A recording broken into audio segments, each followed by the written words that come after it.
What celebrity did bad things but everyone forgot what they did because they're famous?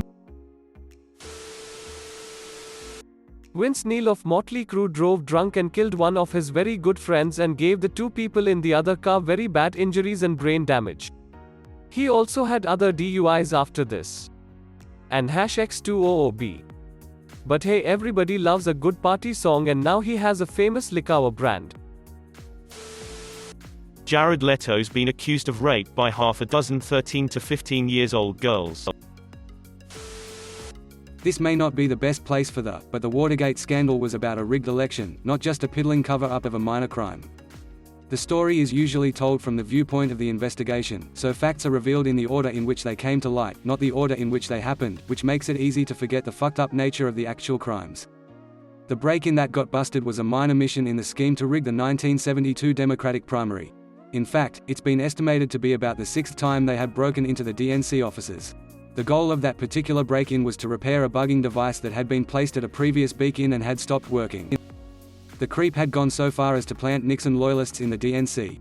The objective was to discredit Ed Muskie, the early Democratic front-runner who was destroying Nixon in the polls. Nixon wanted to run against McGovern, a far-left fringe Democratic who was essentially unelectable. Muskie's campaign limo driver was a Nixon plant and who was leaking intel from overheard conversations. Other staff reproduced confidential documents and handed them over to the White House.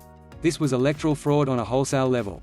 He got busted for a cover-up related to a minor break-in, but in fact a very real, massive conspiracy was in wide operation that gets more or less glossed over in the retelling.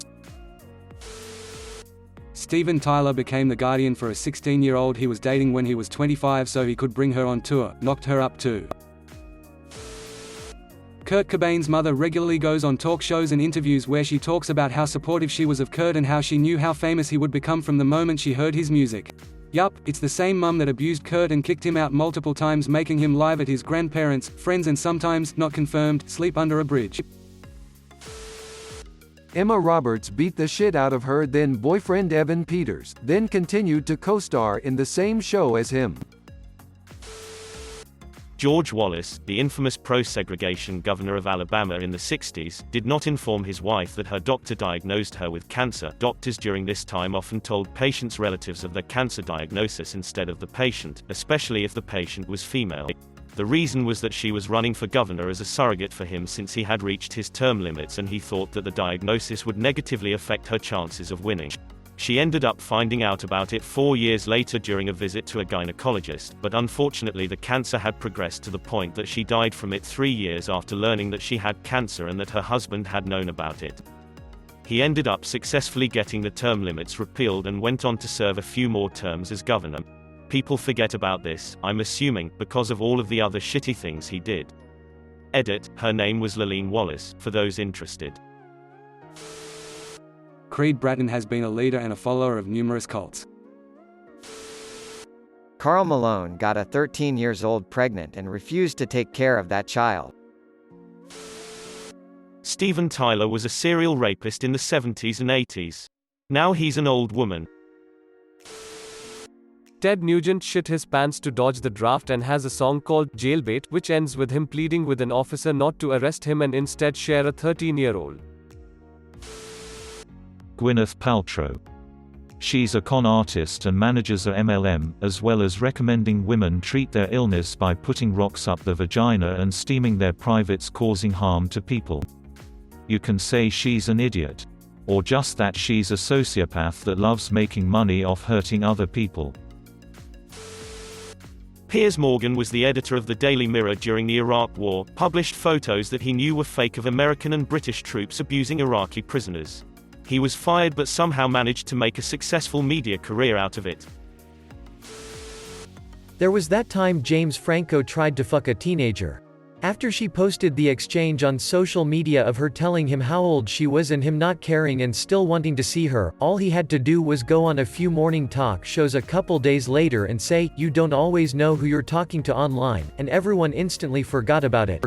He framed it like he was the one who was deceived and people just let it slide even though that clearly wasn't the case. Jimmy Superfly Snuka killed his girlfriend and got inducted into the WWE Hall of Fame. Vince Neil was driving drunk and caused a crash that killed his passenger. Johnny Cash walked out on his wife and kids saying that his career was more important to him than they were, then went on to eventually settle down with June Carter and start a whole new family while still ignoring the kids he already had. Boy George. He beat a guy with a metal chain after cuffing him to a radiator. Should make for an interesting sequence in his forthcoming biopic. Rick James kidnapped 2 women with his wife while on separate crack binges. In my country there is a TV host that killed several people in a car accident. Twice. It was his fault both times. You can still see him on TV. R. Kelly married Alia when she was 15 years old in the mid-90s, and yet it took like 2 decades for people to start boycotting him as a sexual predator.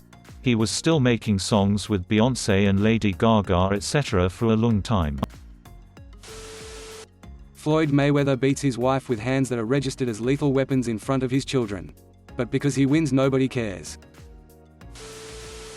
There's a soccer player in Brazil who killed his wife, quartered her body and gave it to dogs eat to make it harder to police found out. He went to jail for a few years and now he is paying again and making tons of money again like nothing happened. Edit. Okay, he is not making a ton of money, what I meant is that he's probably gonna have a pretty comfortable life and have his car back. Also, the woman wasn't his wife, it was his mistress, but they have a children together and still, she was a person. His name is Bruno Fernandes de Souza. John Hamm led a fraternity pledge around the house by a claw hammer round his testicles while other frat members beat him so hard his spine was fractured and he nearly lost a kidney. Hamm later referred to it as a bummer of a thing that happened. I hate this, not just because he hurt someone, but because it was so humiliating, and shows an utter disregard for other people. Basically every rock star from earlier than the mid-80s has been confirmed to have had fucked a minor or 2, doesn't. Just read up on any of them, they are all pretty fucking terrible. Drake seems to be ignored for grooming a young underage fan at *****age 14 ***** into being his girlfriend until she recently turned 18 this year. And now he's even, supposedly, doing it to a young actress. Consider subscribing.